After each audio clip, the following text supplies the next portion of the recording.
এখানে একটু হামাগুড়ি দিতে পারলে আপনাকে আর কেউ চিনবে না।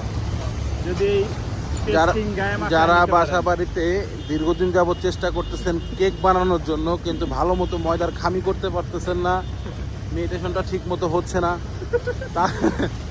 তাদের জন্য আজকের আমাদের এই রেসিপি।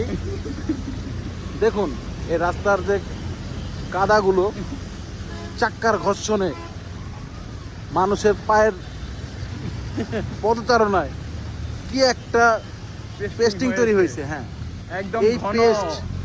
এই অনেক পেস্ট ঘন। যদি আপনি আপনার শরীরে দিতে পারেন, আপনার 100 বছর পুরানো অ্যাজমা, চুলকানি ফেসিয়াল থাকবে হিসেবে না। ভালো কাজ করবে। আর মেয়েদের ভাবি এবং বোনেরা, তোমরা যারা দীর্ঘদিন চেষ্টা করতেছো যে ত্বক ফর্সা করার হ্যাঁ জন্য। রূপ লাবণ্যর জন্য বিভিন্ন বিউটি পার্লারে গেছো, কত কবিরাজের কাছে গেছো, ওষুধ খাইছো, কাজ হচ্ছে না, এই পেস্টটা একবার সংগ্রহ করে দেখো।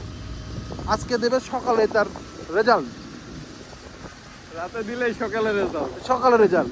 সকালে বের হওয়ার সঙ্গে সঙ্গে বলবে মানুষ, তোমার এই রূপের রহস্যটা কি, কারণটা কি বলো আমাদেরকে, আমরাও এত গুণীবান রূপবান হতে চাই। অবশেষে চিপা থেকে বের হয়ে গেলাম আমরা।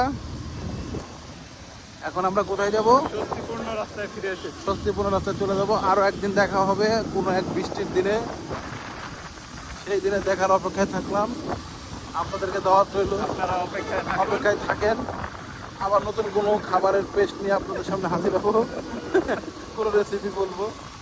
ওই পর্যন্ত ভালো থাকেন, সুস্থ থাকেন, আল্লাহ হাফেজ।